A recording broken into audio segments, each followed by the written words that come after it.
আসসালামু আলাইকুম। আজকে আমি তোমাদের লেনদেন অধ্যায়ের 2027 সালে যারা পরীক্ষার্থী রয়েছে এই 27 সালের পরীক্ষার্থীদের উদ্দেশ্যে লেনদেন অধ্যায়ে টোটাল কোন পয়েন্টগুলো শিখলে অধ্যায়টা সম্পূর্ণ ক্লিয়ার হয়ে যাবে এবং এই অধ্যায় থেকে কী কী শিখতে হবে, বেসিক থেকে শুরু করে ক বিভাগ, খ বিভাগ, গ বিভাগ, কোন টপিকগুলো শিখলে সিকিউ বলেন এমসিকিউ বলে সব কিছু একদম টু জেড সব কিছু কভার হয়ে যাবে। টপিক অনুসারে আজকে আমি তোমাদের ব্যাখ্যাগুলো একদম ক্লিয়ার করে দেবো, যে কনসেপ্টগুলো পারলে তোমরা একদম এই অধ্যায়ের জন্য প্রো হয়ে যাবা। এবং বেশ কয়েকটি সৃজনশীল আমি সিলেক্ট করে দিলে এই সৃজনশীলগুলো প্র্যাকটিস করলে আশা করছি একদম টেস্ট পরীক্ষা, ফাইনাল পরীক্ষা দুটো পরীক্ষায় এক দিলে দু পাখি কাভার করতে পারবা। তো চলো আর কথা না পারি আমরা ক্লাসটা শুরু করি। ফার্স্ট অফ অল দেখতে পাচ্ছ হিসাব বিজ্ঞান লেনদেন অধ্যায় টপিক সমূহ। ক বিভাগের জন্য মাত্র 4টা টপিক লিখেছি আমি এখানে, যেহেতু দুটো দেখতে পাচ্ছ টোটাল 4-5টা টপিক আছে। লেনদেন নয় এমন এন্ট্রি শনাক্তকরণ বা ব্যবসায়িক লেনদেন নয় এমন এন্ট্রি চিহ্নিতকরণ, এটা হচ্ছে মোস্ট ইম্পর্টেন্ট। এই যে টপিকটা দেখতে পাচ্ছ প্রথম নম্বর, এটা হচ্ছে মোস্ট ইম্পর্টেন্ট। এই টপিকটা অবশ্যই কীভাবে লেনদেন ঘটনা আশা করছি তোমরা সকলেই জানো, যেহেতু তোমরা বেসিক জিনিসগুলো আগে থেকেই শিখে রেখেছ। এটাকে আমি তেমন একটা বেসিক মনে করছি না, কারণ যেহেতু তোমরা শুরু করেছো, যখন ওই শুরু করাতে তোমাকে টিচার বলে দেওয়া হয়েছিল সকল লেনদেন ঘটনা, কিন্তু সকল ঘটনা লেনদেন নয়, এই ধরনের একটা লাইন তোমরা অবশ্যই জানো। আমি পরবর্তী বলছি সবকিছু। এরপর হচ্ছে দ্বিতীয় নম্বর হচ্ছে প্রারম্ভিক মূলধন নির্ণয়, মোট উত্তোলন, নিট ক্রয়, নিট বিক্রয়।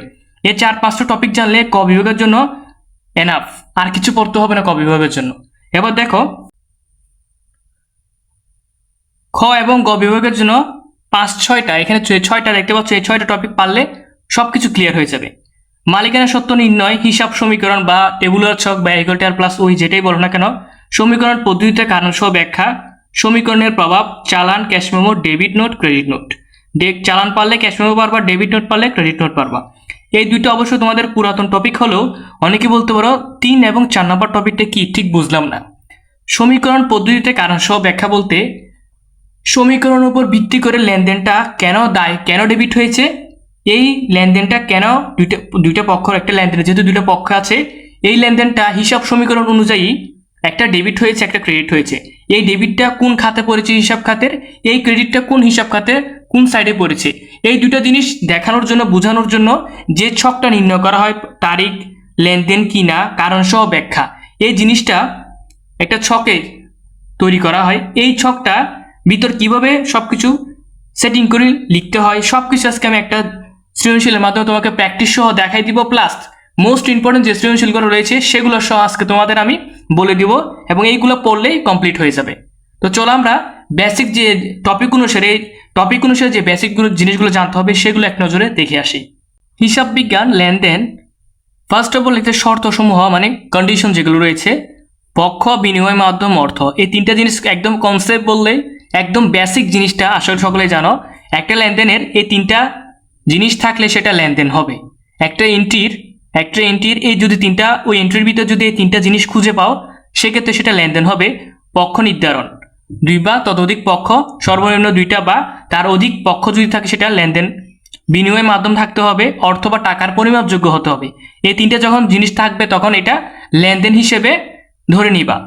এরপর হচ্ছে টপিক অনুসারে যদি আমি বলি, সমীকরণ পদ্ধতি নির্ণয়, এ ইকুয়াল টু এল প্লাস ওই, এই বেসিক এখানে বেশ কিছু পয়েন্ট আলোচনা করা হয়েছে, আমি ধারাবাহিকভাবে নির্ণয় করব, বলে দিব যেই টপিকগুলো বলবো, যে বেসিক যে জিনিসটা দেখাই দিব ওই বেসিক জিনিসটা পারলে আমি মনে করি যে হিসাব বিজ্ঞান যেহেতু একটা অধ্যায়ের সাথে আরেকটা অধ্যায় 40 থেকে 50% রিলেটেড, সেক্ষেত্রে তোমার অনেক কিছু জেনে নেওয়া যাবে বেসিক জিনিসগুলো থেকে। আশা করছি এই বেসিক জিনিসগুলো অনেকে এইচএসসি লেভেলে গিয়ে অনেকে বুঝতে পারে যে আমি এই জিনিসগুলো না পারার কারণে আমি এসএসসি লেভেলে এত দুর্বল ছিলাম এবং এই জিনিসটা নির্ণয় করতে পারতাম না। এবং অনেকে এখন বর্তমানে আছে যারা এইচএসসি লেভেলে উঠে মালিকানা সত্ত্ব জিনিসটা কি সেটাই জানে না। তো আজকে আমি যে কয়টা দেখালাম এই টপিকগুলো সবকিছু নিয়ে আজকে আলোচনা করতে যাচ্ছি। দ্বিতীয় নম্বর টপিকে রেখেছি সমীকরণ পদ্ধতি নির্ণয়, এ ইকুয়াল টু এল প্লাস ওই। এরপর দেখতে পাচ্ছ সম্পদ ব্যয় বৃদ্ধি পেলে ডেবিট, হ্রাস পেলে ক্রেডিট। সম্পদ বৃদ্ধি পেলে ডেবিট, হ্রাস পেলে ক্রেডিট। এরপর এদিকে দেখতে পাচ্ছ আয়, দায়, মালিকানা সত্ত্ব, মানে আমরা শর্টকাট বলতে হলে আ দ ম মানে আদম। এখানে হচ্ছে স ব মানে সম্পদ, সব বৃদ্ধি পেলে ডেবিট, হ্রাস পেলে ক্রেডিট। আয়, দায়, মালিকানা সত্ত্ব বৃদ্ধি পেলে ডেবিট, বৃদ্ধি পেলে ক্রেডিট, হ্রাস পেলে ডেবিট, এটার উল্টা হচ্ছে এটা। এই জিনিসগুলো, এই খুঁটিনাটি জিনিসগুলো যখন পারবা তুমি ইজিলি সবকিছু নির্ণয় করতে, তুমি একাই সবকিছু নির্ণয় করতে পারবা। এরপর দেখো, আমরা অনেকে বলি এই মালিকানা সত্ত্ব নির্ণয়। এই মালিকানা সত্ত্ব নির্ণয় করতে গেলে আমাদের অনেক প্যারা খেতে হয়। এই মালিকানা সত্ত্ব নির্ণয়ে এই মালিকানা সত্ত্বের ভিতর 4টা পয়েন্ট রয়েছে, সেটা সকলে জানো না, হয়তো অনেকেই জানো। এই মালিকানা সত্ত্বের ভিতর তোমার রেভিনিউ আছে, ক্যাপিটাল আছে, এক্সপেন্স আছে, ড্রয়িং আছে, মানে আয়, মূলধন, ব্যয়, উত্তোলন। এই 4টা জিনিস হচ্ছে মালিকানা সত্ত্বে। এই মালিকানা সত্ত্বে সম্পদ বাড়লে ডেবিট, হ্রাস পেলে ক্রেডিট, আমরা আগেই পড়েছি, সেম জিনিসটা এখানে লিখে আছে। এই পাশে যদি আমরা একটু লক্ষ্য করি, আয়, উত্তোলন, ব্যয়, মূলধন, ব্যয়, মানে আয়, মূলধন, ব্যয়, উত্তোলন, এই 4টা টপিক লিখে রাখা হয়েছে। আয়কেও এই যখন আয়টা হিসাব করা হয়, আমরা জানি বিক্রয় কি, বিক্রয় আয়, কিন্তু হিসাব সমীকরণে যখন বিক্রয়টা নির্ণয় করা হবে, বিক্রয়টা আয় হিসাবে ধরা হয় না। এই বিক্রয়টা কোথায় যায়? বিক্রয়টা যেহেতু মালিকানা সত্ত্ব রয়েছে, মালিকানা সত্ত্বে যায়। এই সকল ব্যয় জাতীয়, আয় জাতীয়, মূলধন জাতীয় হিসাবগুলো কোথায় যায়? হিসাব সমীকরণে মালিকানা সত্ত্বে যায়। সেক্ষেত্রে এই হিসাবগুলো তাদের নাম যেহেতু আয়, অনেক সময় ব্যয় হয়েও সেটা কোথায় যায়? মালিকানা সত্ত্বে যায়। ঠিক আছে, ব্যয় যেহেতু হচ্ছে উত্তোলনটা ব্যয়, উত্তোলন, এই ব্যয়টা হচ্ছে তোমার মালিকানা সত্ত্ব। এই মালিকানা সত্ত্বকে অনেক সময় ব্যয় না দেখিয়ে মালিকানা সত্ত্ব দেখাইতে হয়, কারণ সেটা হিসাব সমীকরণে মালিকানা সত্ত্বে যাচ্ছে। ঠিক আছে, এই 4টা পয়েন্ট মালিকানা সত্ত্ব নির্ণয় করতে লাগে, সমীকরণ পদ্ধতি কারণ সহ ব্যাখ্যা করতে লাগে, সমীকরণের প্রভাব দেখাতে লাগে, মানে হিসাব সমীকরণ নির্ণয় করতে লাগে। ঠিক আছে, এই 3টা জায়গায় এই 4টা পয়েন্ট লাগে। এখন একটা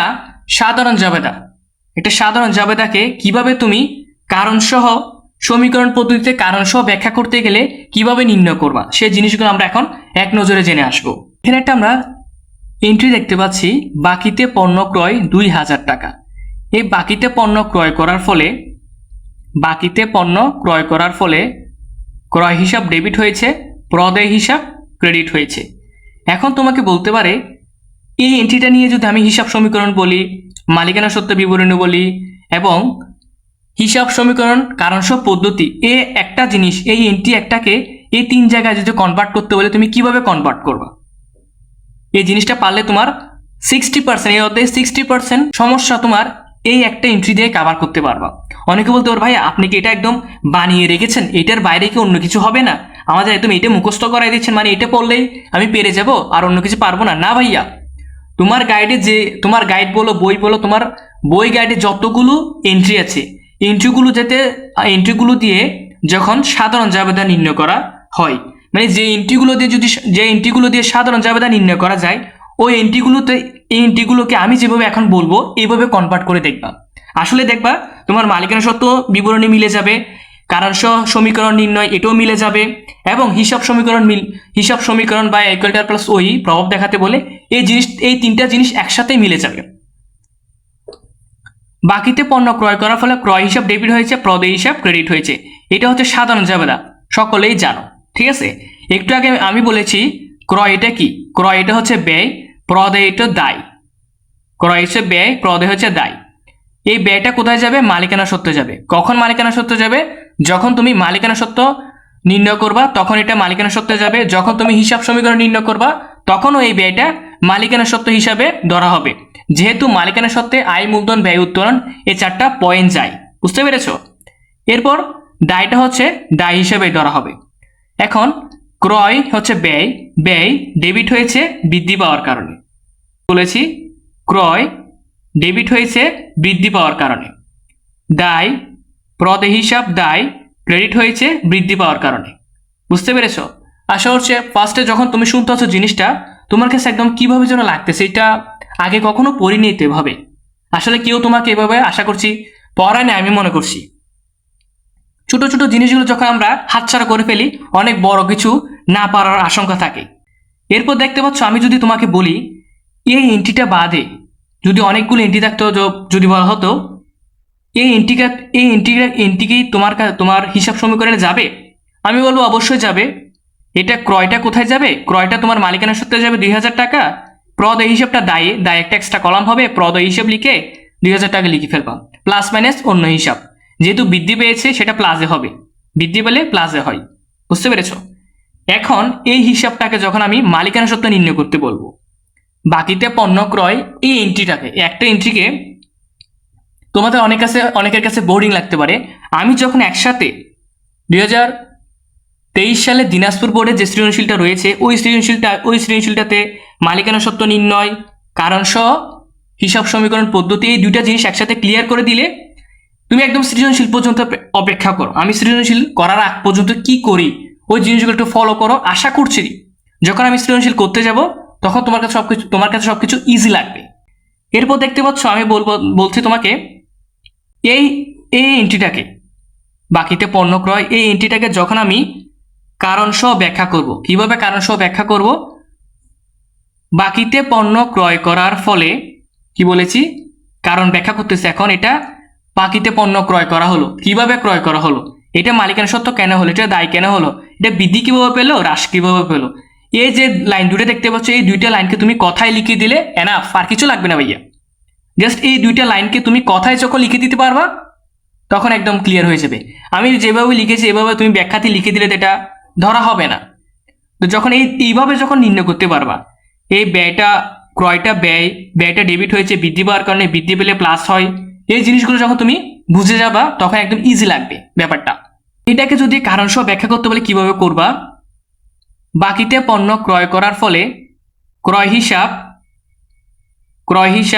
ক্রয় ব্যয়, ক্রয়টা কি, ক্রয় লিখবা, ব্র্যাকেটে ব্যয় লিখবা, ব্যয় লিখার ফলে মালিকানা সত্ত্ব বৃদ্ধি পেয়েছে, এই ব্যয় হচ্ছে ওই মানে মালিকানা সত্ত্ব বৃদ্ধি পেয়েছে এবং প্রদেয় হিসাব দায় বৃদ্ধি পেয়েছে। সুতরাং A=L প্লাস ওই মালিকানা সত্ত্ব ও দায়কে বৃদ্ধি করেছে।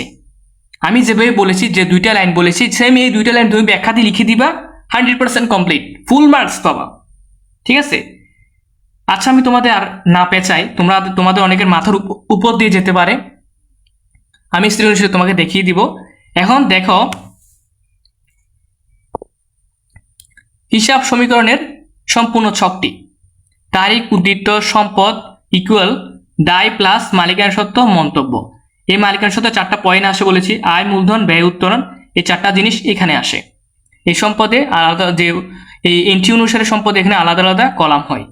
এই কলামটা এইভাবে নির্ণয় করবা, ফুল মার্কস পাবা। এরপর চলো, আমি যদি তোমাকে বলি, আমরা বলেছি বেসিক শিখবো, ভাই আপনারা আমাকে কি শেখাচ্ছেন এগুলা, ঠিক আছে? আমি বেশি পড়াচ্ছি না, কারণ হচ্ছে এই সময় এসে তোমার যে পয়েন্টগুলো লাগে, পয়েন্ট আকারে যেগুলো শিখলে তোমার কমপ্লিট হয়ে যাবে, আমি ওইভাবেই এগোচ্ছি। এখন চলো, আমি তোমাদের দিনাজপুর বোর্ড 2023 সালে যে সৃজনশীলটা রয়েছে সেটা সম্পর্কে যদি তোমাকে আমি বলি, তুমি যদি একটু স্ক্রিনে লক্ষ্য করো দেখতে পাবা 2021 সালের জানুয়ারি মাসের জনাব সুমন সাহা এন্টারপ্রাইজ নামক একটি প্রতিষ্ঠানের যাত্রা শুরু করেন।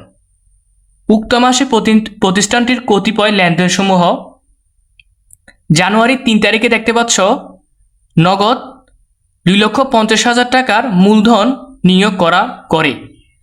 জানুয়ারি 10 তারিখ 30,000 টাকায় দুধ এবং 40,000 টাকার আসবাবপত্র ধারে ক্রয় হয়। 17 তারিখ বলা হয়েছে 8,000 টাকা বেতন নে 3 জন কর্মচারী নিয়োগ করা হয়। 8,000 টাকা বেতনে 3 জন কর্মচারী নিয়োগ করা হয়। 17 তারিখ বলা হয়েছে এবং 25 তারিখ বলা হয়েছে ব্যবসায়ের টাকায় নিজ বাড়িতে একটি পুকুর খনন করা হলো 70,000 টাকা। 28 তারিখে বিনিয়োগের সুদ প্রাপ্তি 10,500 টাকা। 30 তারিখে বলা হয়েছে শতাব্দী ট্রেডার্স হতে প্রতি লিটার 200 টাকার এবং 30 লিটার সয়াবিন তেল ক্রয়ের জন্য প্রতিশ্রুতি হন। মানে এই জিনিসটা এখনো, ওই সয়াবিন তেলটা এখনো ক্রয় করে নাই, প্রতিশ্রুতি দিয়েছে, মানে কিনবে বলেছে। আমি আপনার কাছে দরদাম করে গিয়েছি, কিন্তু পরে কিনবো, এখন কিনতে পারবো না, কালকে পরশু একসময় কিনে নিব, প্রতিশ্রুতি দিয়েছে, সেটা লেনদেন নয়। এবং 17 তারিখে যে এন্ট্রিটা বলেছি, 8 তারিখে 8,000 টাকার বেতনে 3 জন কর্মচারী নিয়োগ। আপনি আমার প্রতিষ্ঠানে কাজ করেন, বা আমার খামারে কাজ করেন, বা আমার কারখানায় কাজ করেন, বা আমার শিক্ষা প্রতিষ্ঠানে আমাদের স্টুডেন্টকে শিখান, আপনাকে আমি মাসে 8,000 টাকা করে দিব। মানে মাসে 8,000 টাকা করে দিবে, এখনো দেয় নাই, কথা কন্ট্রাক্ট করে নিয়েছি যে মাস শেষে আপনাকে আমি এত টাকা করে বেতন দিব, আপনি আমার এখানে কাজ করেন। তো সেক্ষেত্রে সেটা যেহেতু লেনদেন আদান প্রদানে কিছু হয় নাই, অর্থের পরিমাপযোগ্য নয়, বিনিময় মাধ্যম সৃষ্টি হয় নাই, সেক্ষেত্রে সেটা লেনদেন নয়। এবং আমরা দেখতে পাচ্ছি 17 এবং 30 তারিখ লেনদেন নয়। বুঝতে পেরেছ? এখন তোমাদের আমি যদি প্রশ্নগুলো বলি, ক নাম্বার বলা হয়েছে উপযুক্ত তথ্যের ব্যবসায়িক লেনদেন নয় এমন ঘটনাসমূহ চিহ্নিত করে মোট পরিমাণ নির্ণয় করো। আমি অলরেডি বলে দিয়েছি 17 তারিখ এবং 30 তারিখ লেনদেন নয়, এই দুইটা এন্ট্রি এখানে চলে আসবে।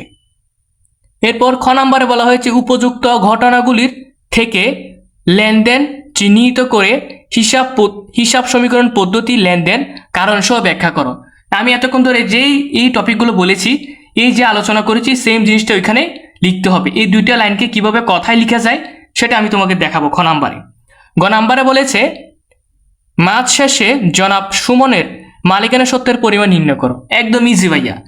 অনেকে বলতে পারো ভাই আপনি কি এটা একদম কমন করে নিয়েছেন, এইটা পড়লে কি আপনি আমাদের একদম কমপ্লিট করে দিচ্ছেন? না ভাইয়া, আমি তোমাকে এই ভিডিওর শেষে কিছু বোর্ড কোয়েশ্চেন লিখে দিব এবং এই বোর্ড কোয়েশ্চেনগুলো যখন প্র্যাকটিস করবা তখন এই লেনদেন অধ্যায়ের উপর সব সম্পূর্ণ কাভার হয়ে যাবে।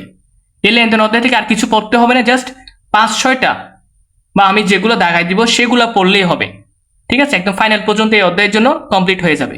তো চলো আমরা সৃজনশীলটা প্র্যাকটিস করা শুরু করি। তুমি দেখতে পাচ্ছ আমি একদম সময় বাঁচানোর জন্য আমি একদম কমপ্লিটভাবে সব কিছু লিখে ফেলেছি, বাট দুইটা এন্ট্রি যে এন্ট্রিগুলো আসবে সেগুলো লিখিনি। ঠিক আছে, এভাবে আমি যেভাবে লিখছি এভাবে লিখবে, কিন্তু ফুল মার্কস পাবা। এই বক্সটা তোমরা পেন্সিল দিয়ে করবা। ঠিক আছে, ব্যবসায়িক লেনদেন নয় এমন ঘটনাসমূহ চিহ্নিত করে মোট পরিমাণ নির্ণয়। তারিখ, বিবরণ, টাকা, 4টা কলাম হবে। ফার্স্ট অফ অল তোমরা তারিখটা লিখবা। স্ক্রিনে দেখতে পাচ্ছ এখানে দেওয়া আছে 2021 সালের কত তারিখ? জানুয়ারির 17 তারিখ। যেহেতু 17 তারিখটা এন্ট্রি আসবে বলেছি, ওই 17 তারিখটা আমরা লিখলাম। এবং আমরা 17 তারিখ দেখতে পাচ্ছি 8,000 টাকা বেতনে কর্মচারী নিয়োগ। তো কর্মচারী নিয়োগ লিখলে হবে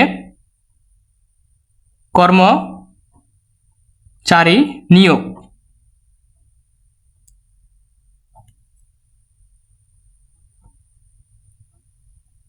কর্মচারী নিয়োগ করা হলো 8,000 টাকা করে। কত টাকা করে? 8,000 টাকা করে। কয়জন? 3 জন। যেহেতু কর্মচারী নিয়োগ করা হলো 3 জন, একজন হচ্ছে 8,000 টাকা করে, 3 জন কত টাকা? 3 8 24। কত হাজার টাকা? 24,000 টাকা। বুঝতে পেরেছ?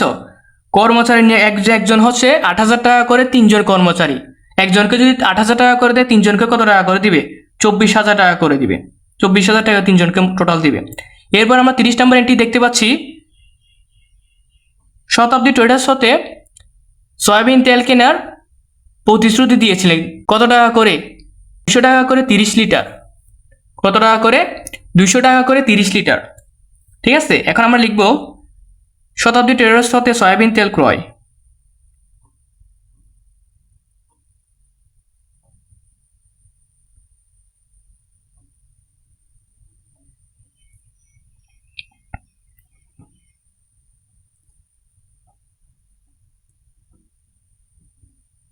এভাবে লিখার পরে যেহেতু প্রতি লিটার হচ্ছে, আমি ক্যালকুলেটর তোমাকে হিসাব করে দেখাচ্ছি, প্রতি লিটার হচ্ছে 200 টাকা, 200 টাকায় 30 লিটার, 200 গুণ 30 কত হয়েছে? 6,000 টাকা। এই 6,000 টাকা হচ্ছে তোমার 30 লিটারের দাম। এখন আমরা 30 আর 24,000 আর 6,000 টাকা যোগ করলে হয় 24 আর 6 30,000 টাকা। এখানে দুইটা জেড টেনে দিবা। এটা হচ্ছে তোমার ক নাম্বারের অ্যান্সার। আশা করছি এই সৃজনশীলের ক নাম্বারটা একদম সহজে তুমি বুঝতে পেরেছো।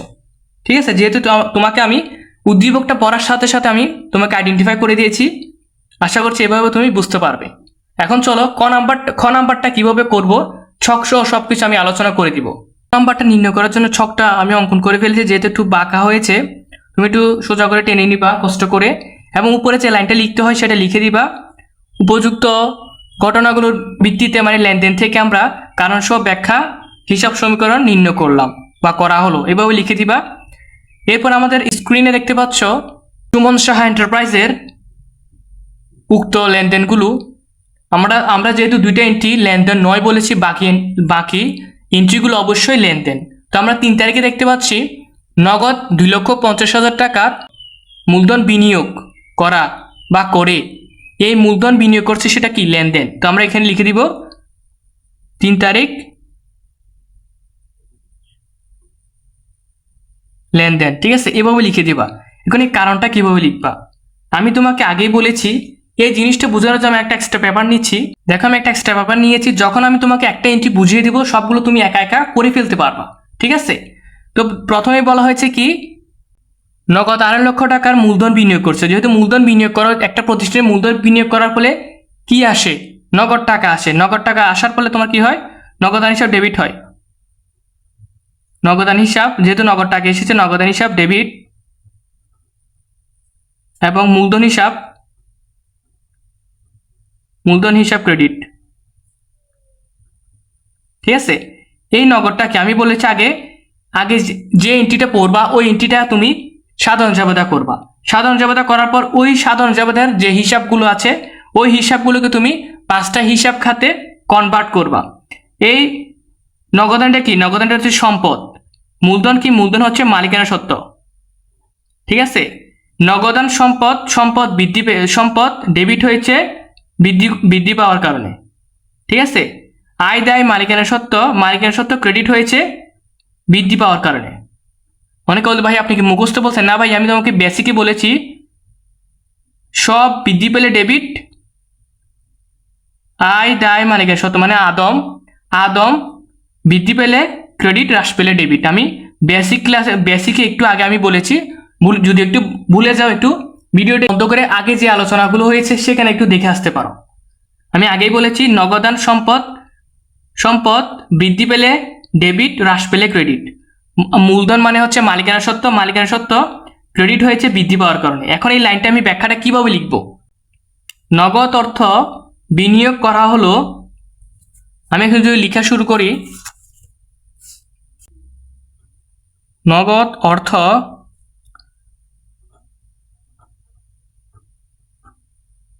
বিনিয়োগ করা হলো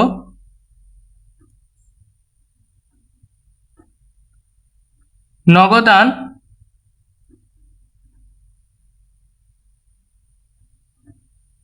সম্পদ বৃদ্ধি পেয়েছে এবং মূলধন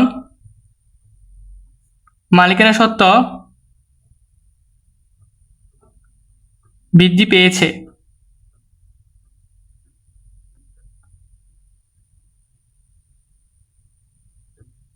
সুতরাং A = L + OE হিসাব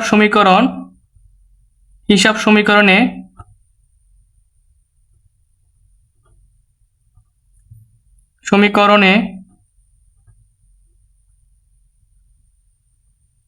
সম্পদ এবং মালিকানা সত্ত্ব বৃদ্ধি পেয়েছে। সম্পদ ও মালিকানা সত্ত্ব বৃদ্ধি পেয়েছে। সেম আমি যেভাবে লিখেছি একদম এভাবে লিখবা। আমি হয়তো তোমাকে লেখাগুলো একদম স্পষ্টভাবে লিখতে পারছি না, যেহেতু তাড়াতাড়ি করে লিখছি, একটু লেখাগুলো একটু বুঝতে অসুবিধা হবে, একটু কষ্ট করে বুঝে নিবা। আমি যেভাবে লিখেছি একদম সকল এন্ট্রি, এখানে যে এন্ট্রিগুলো আছে, যে 4-5টা এন্ট্রি রয়েছে বা 3-4টা এন্ট্রি রয়েছে, সকল এন্ট্রি তুমি এভাবে লিখবা।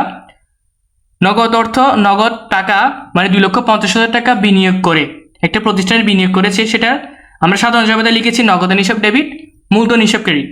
নগদ অর্থ বিনিয়োগ করা হলো বা নগদ অর্থ একটি প্রতিষ্ঠানে বিনিয়োগ করা হলো, নগদান সম্পদ বৃদ্ধি পেয়েছে এবং মূলধন মালিকানা সত্ত্ব বৃদ্ধি পেয়েছে। সুতরাং A = L + OE হিসাব সমীকরণে সম্পদ ও মালিকানা সত্ত্ব, এটা হচ্ছে ই, মালিকানা সত্ত্ব বৃদ্ধি পেয়েছে, ঠিক আছে। এভাবে লেখার পরে তোমরা একটা এই পুরো হিসাবটা ক্লোজ করে দিবা। এভাবে দিয়ে পুরো হিসাবটা ক্লোজ করে দিবা, ঠিক আছে। এখন পরবর্তী এন্ট্রি যদি আমরা একটু স্ক্রিনে লক্ষ্য করি, দেখতে পাচ্ছ 10 তারিখ বলা হয়েছে। 10 তারিখ সেটা কি, 30,000 টাকা দুধ ও 40,000 টাকার আসবাবপত্র ধারে ক্রয়। এই ধারে ক্রয় করার পর তোমার এখানে দুইটা হিসাব হয়েছে। 30,000 টাকা যেহেতু দুধ ক্রয় করছে, এই দুধ এটা কি, দুধ এটা হচ্ছে তোমার খরচ মানে ব্যয় হয়েছে।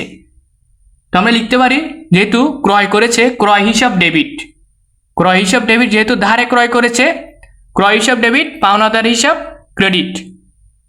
বুঝতে পেরেছ? তো এটা হচ্ছে লেনদেন। আমরা আগে আগে লিখে দিই এখানে লেনদেন। প্রথমে আমরা প্রথম অংশটা ক্লিয়ার করি। দুধ ক্রয় করেছেন, কি করেছেন, দুধ ক্রয় করেছেন। তুই দুধ ক্রয় করার ফলে ক্রয় বৃদ্ধি পেয়েছে, ক্রয় ডেবিট। লিখে দেখলে আসলে সহজ হয় বিষয়টা বুঝতে। যেহেতু ধারে ক্রয় করেছে, ধারে ক্রয় করার ফলে ক্রয় হিসাব ডেবিট। এই ক্রয়টা মানে দুধ হচ্ছে, দুধ ক্রয় করেছে, দুধ আমরা দুধ হিসাব তো লিখতে পারো, দুধ এটা কি ব্যয়, ব্যয় মানে ক্রয় হিসাব। ঠিক আছে? তো আমরা ধারে ক্রয় করছি যেহেতু পাওনাদার হিসাব ক্রেডিট। ঠিক আছে? এই ক্রয়টা যেহেতু ডেবিট হয়েছে, ক্রয় ডেবিট হয়েছে, সম্পদ সব ডেবিট হয়েছে বৃদ্ধি পাওয়ার কারণে আয় দায় মালিকানা সত্ত্ব, দায় হচ্ছে, দায় এটা কি, পাওনাদার হচ্ছে দায় ক্রেডিট হয়েছে। সেম আগে যাবে, আগের ব্যাখ্যার মতো এটাও ব্যাখ্যা দিয়ে দিবা, কারণ হচ্ছে দুটোটা একই হয়ে গেছে। এখানে লিখবা ধারে দুধ ক্রয় করা হলো, ক্রয় হিসাব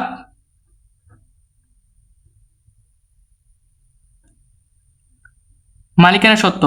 অনেকে বলতে পারো ক্রয় তো ব্যয়, ব্যয়টা কেন মালিকানা সত্ত্ব লিখবো, আমরা ব্যয় তো এক্সপেন্স হবে না ভাইয়া। আমি বলেছি আয় মূলধন ব্যয় উত্তোলন 4টা টপিক তোমার মালিকানা সত্ত্বে যাবে। এই হিসাবটা যখন করতে যাবে কারণ সহ ব্যাখ্যা, তখন আয় মূলধন ব্যয় উত্তোলন এই 4টা টপিকে তুমি মালিকানা সত্ত্ব হিসেবে ধরতে হবে। বৃদ্ধি পেয়েছে এবং পাওনাদার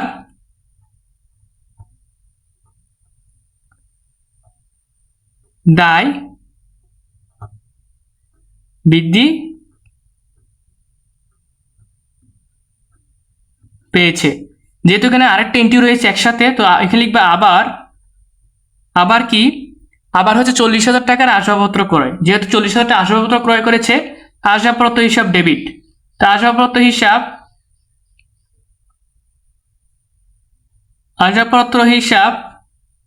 আশা করছি দেখতে পাচ্ছ, আসবাবপত্র ডেবিট হয়েছে। আসবাবপত্র কি, সম্পদ ডেবিট হয়েছে বৃদ্ধি পাওয়ার কারণে। এই সম্পদ বৃদ্ধি,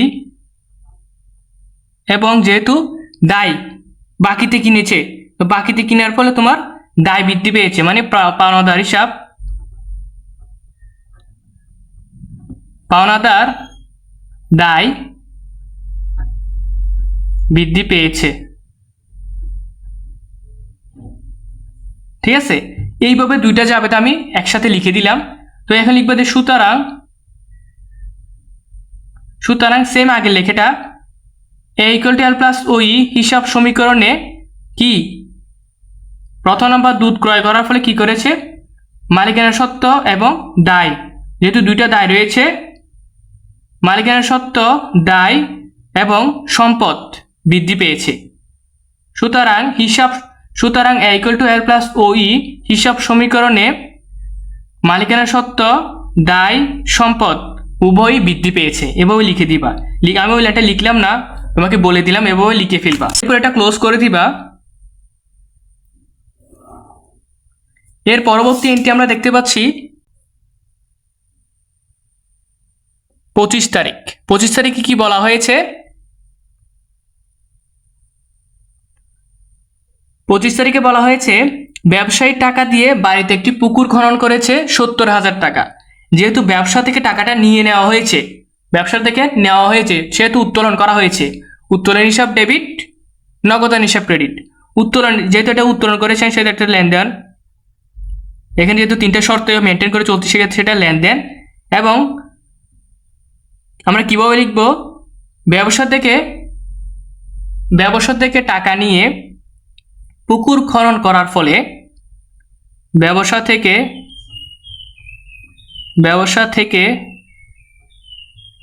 টাকা নিয়ে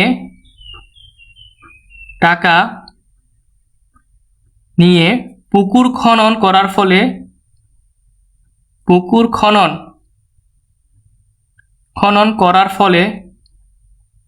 করার ফলে ব্যয় কি? আমরা লিখতে পারি উত্তোলন হচ্ছে মালিকানা সত্ত্ব হ্রাস পেয়েছে। অনেকে বলতে পারে হ্রাস কিভাবে হলো ভাইয়া? কারণ হচ্ছে উত্তোলনটা কি ভাইয়া?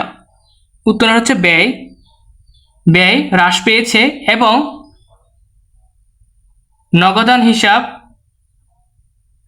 নগদান সম্পদ ক্রেডিট হয়েছে, তাও হ্রাস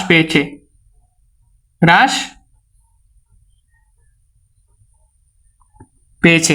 আশা করছি আমি লেখাগুলো তেমন একটা স্পষ্ট করে তোমাকে দেখাতে পারছি না, কারণ হচ্ছে তাড়াতাড়ি লেখার ফলে লেখাগুলো একটু হাবিজাবি চিপাচাপি করার ফলে মানে একটু অসুন্দর দেখাচ্ছে। তুমি সুন্দর করে লিখবা এবং বোঝার চেষ্টা করবা। ব্যবসা থেকে টাকা নিয়ে পুকুর খনন করার ফলে উত্তোলন মালিকানা সত্ত্ব হ্রাস পেয়েছে এবং নগদান সম্পদ হ্রাস পেয়েছে। সুতরাং A = L প্লাস হিসাব সমীকরণে মালিকানা সত্ত্ব ও সম্পদ উভয়ই হ্রাস পেয়েছে। বুঝতে পেরেছি? এভাবে লিখে দিবা। এরপর আমি লাস্ট যে এন্ট্রিটা রয়েছে সেটা হচ্ছে 28 তারিখ, সেটা তোমাকে একদম ক্লিয়ার করে দিই।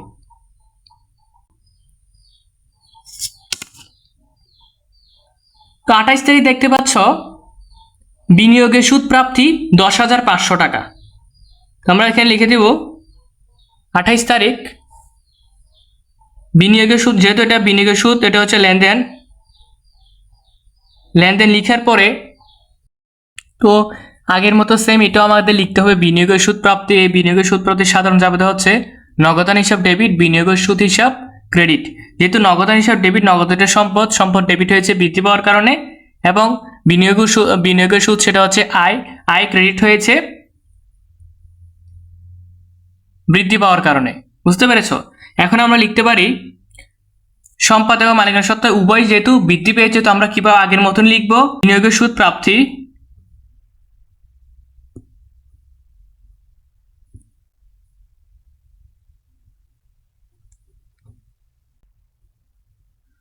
বিনিয়োগের সুদ প্রাপ্তিতে নগদান সম্পদ বৃদ্ধি এবং বিনিয়োগের সুদ আয়। যেহেতু আয় আমি বলেছি এখানে আয় মূলধন ব্যয় উত্তোলন এই দুইটাই মালিকানা সত্ত্ব হিসেবে ধরা হয়। এই আয়টা এখন কি ধরা হবে? মালিকানা সত্ত্ব হিসাবে ধরা হবে, যেহেতু আয় মূলধন ডেবিট, ব্যয় উত্তোলন ক্রেডিট।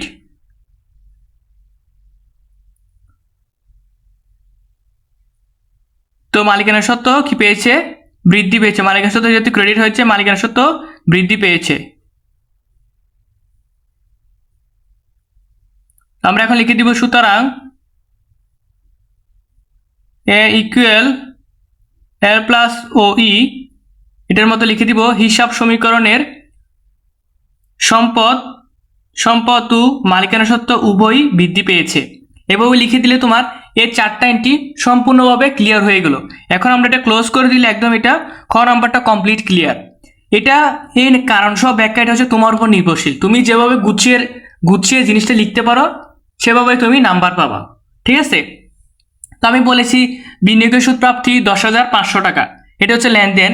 তো লিখার পরে বিনিয়োগের সুদ প্রাপ্তিতে নগদান বা নগদ সম্পদ বৃদ্ধি পেয়েছে, বৃদ্ধি এবং বিনিয়োগের সুদ এটা আয়টা মালিকানা সত্ত্ব হিসেবে ধরতে হয়, বৃদ্ধি পেয়েছে। সুতরাং A = L প্লাস OE হিসাব সমীকরণে তোমার সম্পদ এবং মালিকানা সত্ত্ব উভয় বৃদ্ধি পেয়েছে।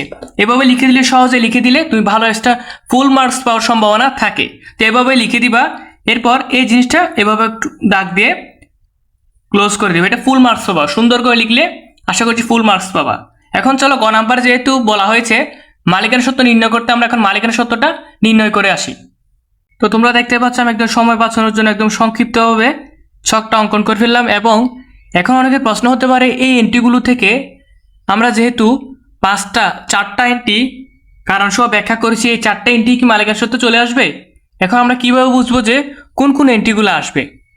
এখন সোজা হিসাব, আমি বলেছি মালিকানা সত্ত্বে কি কি আসবে? আয় মূলধন ব্যয় উত্তোলন, এই চারটা টপিক যদি কোনো জাবেদায় থাকে ওই জিনিসগুলা মালিকানা সত্ত্বে চলে আসবে, ডিরেক্ট চলে আসবে। ঠিক আছে, কি বলেছি? আয় মূলধন ব্যয় উত্তোলন, এই চারটা টপিক তোমার মালিকানা সত্ত্বে আসবে। বুঝতে পেরেছো?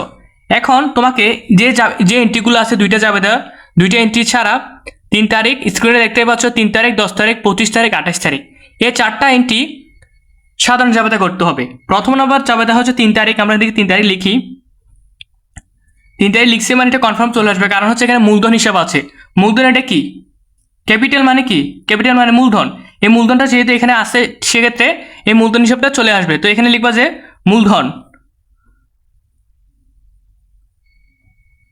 মূলধন আনায়ন বা মূলধন লিখলে হবে। মূলধন কত টাকা দেওয়া আছে? মূলধন দেওয়া আছে 2,50,000 টাকা। তো আমরা এদিকে লিখবো 2,50,000 টাকা। এরপরে কোন এন্ট্রিটা আসবে?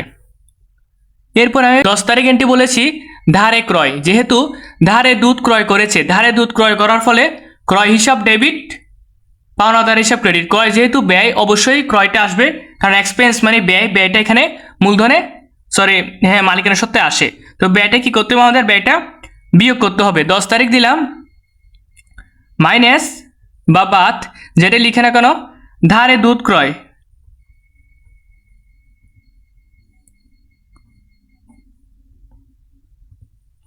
লিখার পরে কত হাজার টাকা? 10,000 টাকা।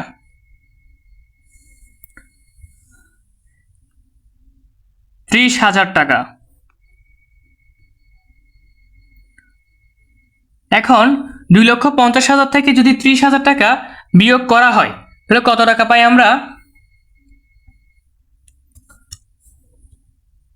2,50,000 মাইনাস 30,000, 2,20,000 টাকা। তো আমরা এখানে লিখবো 2,20,000। এরপরে কোন এন্ট্রিটা আছে আমরা যদি লক্ষ্য করি, 17 তারিখ আসবে না, 25 তারিখ যেটা দেখতে পাচ্ছ। অনেকে বলতে পারে ভাইয়া এর সাথে তো আরেকটা এন্ট্রি ছিল আসবাবপত্র ধারে ক্রয়। যেহেতু আসবাবপত্র ধারে ক্রয় করেছে, এর সাধারণ জাবেদা কি? আসবাবপত্র হিসাব ডেবিট, পাওনাদার হিসাব ক্রেডিট। ঠিক আছে, আসবাবপত্র হচ্ছে সম্পদ, পাওনাদার হচ্ছে দায়। আমাদের এখানে চারটা হিসাব আসবে, দায়ও আসবে না, সম্পদও আসবে না। সেক্ষেত্রে এই এন্ট্রি 10 তারিখ এন্ট্রির অর্ধেক অংশ যেটা রয়েছে 40,000 টাকা আসবাবপত্র ধারে ক্রয়, এই জিনিসটা এখানে আসবে না। আশা করছি একদম ক্লিয়ারলি বুঝতে পেরেছ। এর পরবর্তী এন্ট্রি 17 তারিখ, সেটা আসবে না। 25 তারিখ যেটা আছে দেখতে পাচ্ছ, ব্যবসা থেকে টাকা নিয়ে পুকুর খনন করেছে। যেহেতু পুকুর খনন করেছে, ব্যবসা থেকে টাকা উত্তোলন করেছে এবং ব্যবসা থেকে নগদ টাকা চলে গেছে এবং তোমার কাছে নগদ টাকাটা আসছে ধরতে পারো। তো উত্তোলন হিসাব ডেবিট, নগদান হিসাব ক্রেডিট। যেহেতু উত্তোলন সেটা ব্যয় হিসেবে ধরা হবে, সেহেতু উত্তোলনটা এখানে আসবে। বুঝতে পেরেছ? তুমি লিখতে পারো উত্তোলন হিসাব কয় তারিখ? 25 তারিখ। এখানে কি লিখবা? উত্তোলনটা কি হবে? বিয়োগ হবে। একটু নিচে করে লিখবা, এটা নিচে করে লিখবা। আমরা একটু বাঁকা হয়ে গেছে, তোমরা একটু সোজা করে লিখবা। আমি এখান থেকে লিখতেছি ব্যবসা হতে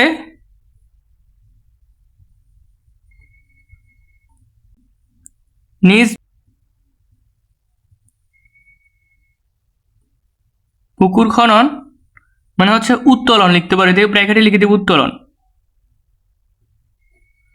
ব্যবসা হতে নিজ বাড়িতে একটি পুকুর খনন। ঠিক আছে, কত টাকা? 70,000 টাকা। আমরা 70,000 টাকা বিয়োগ করে দিব। এখন 70,000 টাকা যদি বিয়োগ করি আমরা কত টাকা পাই? মাইনাস 70,000 টাকা, 1,50,000 টাকা। তো আমরা লিখবো 1,50,000 টাকা। এখন শেষ একটা এন্ট্রি আছে, সেটা আসবে কিনা আমরা দেখে নিই। দেখতে পাচ্ছ বিনিয়োগের সুদ প্রাপ্তি। যেহেতু বিনিয়োগের সুদ প্রাপ্তি, আমরা সাধারণ জাবেদায় কি বলেছি? নগদান হিসাব ডেবিট, বিনিয়োগের সুদ হিসাব ক্রেডিট। নগদান হচ্ছে সম্পদ, বিনিয়োগের সুদ হিসাব সেটা হচ্ছে আয়। যেহেতু আয় আছে, আয়টা তোমার অটোমেটিক চলে আসবে মালিকানা সত্ত্বে। তো তুমি লিখে দিবা 28 তারিখ বিনিয়োগের সুদ। আয়টা কি হবে? আয়টা যোগ হবে বিনিয়োগের সুদ।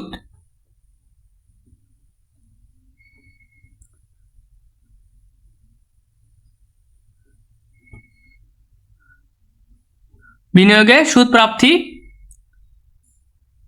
কত হাজার টাকা? 10,500 টাকা। এখন আমরা সব টাকাগুলো এখন যোগ করে এ পাশে বসিয়ে দিব।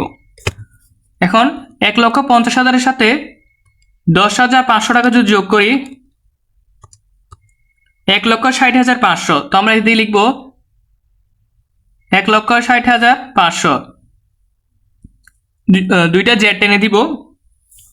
এরপর এখানে লিখবো যে সমাপনী মালিকানা সত্ত্ব, সমাপনী মালিকানা সত্ত্ব, মালিকানা সত্ত্ব, এটা তোমরা এভাবে ক্লোজ করে দিবা। আশা করছি আমি যেভাবে নির্ণয় করে দেখালাম এভাবে তোমরা যদি নির্ণয় করতে পারো একদম ইজিলি সবকিছু নির্ণয় করে ফেলতে পারবে।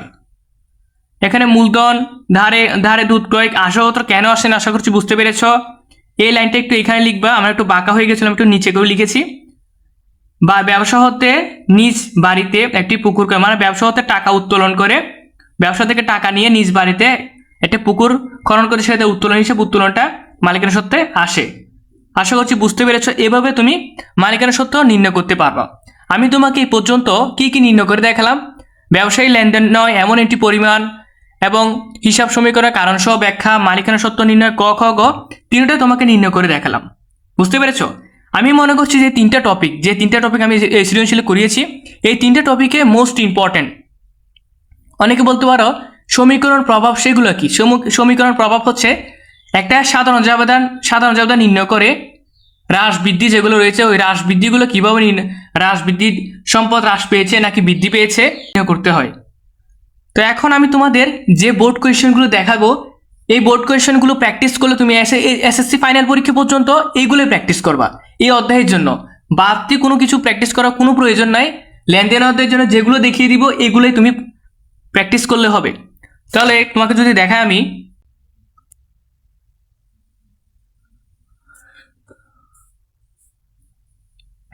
বেশি কিছু না, মাত্র এই কয়টা সৃজনশীল লিখেছি আমি, সিকিউর জন্য খুবই গুরুত্বপূর্ণ। ময়মনসিংহপুর 2023, কুমিল্লা বা চট্টগ্রাম যে কোনো একটা দেখলে হবে 2023, রাজশাহী 2023, বরিশাল 24, ঢাকা বোর্ড 24, সিলেট 23 এবং 24। এই বোর্ডগুলো এই অধ্যায়ের জন্য মোস্ট ইম্পর্টেন্ট। অনেকে বলতে পারে ভাইয়া আমরা 26 সালে লেটেস্ট প্রশ্ন আছে এবং 25 সালের যে নিত্য নতুন যে প্রশ্নগুলো আছে এগুলো কি আমার জন্য গুরুত্বপূর্ণ না? ভাই আমি সবগুলো দেখে বিবেচনা করে তোমার জন্য এই বোর্ডগুলো দিয়েছি, 24-এর কয়টা এবং 23-এর কয়েকটা দিয়েছি। এগুলো প্র্যাকটিস করলে আমি মনে করি এগুলোর বাইরে থেকে তোমার কোয়েশ্চেন হবে না, এই প্রশ্নগুলাই ঘুরাই ফিরে আসবে। ঠিক আছে? এবং আমি তোমাদের এই ভিডিওর ডেসক্রিপশন একটা পিডিএফ লিঙ্ক দিয়ে দেবো, এখানে তোমার সকল প্রকার লেনদেন প্রায় 200টা প্লাস একটা লেনদেন বা লেনদেন নয় এই ধরনের এন্ট্রিগুলো দেওয়া থাকবে। এই এন্ট্রিগুলো দিয়ে মূলত সৃজনশীলের উদ্দীপকগুলো তৈরি করা হয়। ঠিক আছে? আমি যে এন্ট্রিগুলো একটা পিডিএফ আকারে দিব সেটা তোমরা ডাউনলোড করে দেখে নিবা এবং কোনটা লেনদেন নয়, এটা রিপিটেড প্রশ্ন থাকতে পারে এখানে, এগুলো দেখে নিও ভালো করে। এগুলোই ঘুরাই ফিরাই পরীক্ষাতে চলে আসে, তো এগুলো ভালো করে দেখে নিবা, এটা তোমার এসএসসি পরীক্ষার জন্য ভালো একটা কাজে আসবে।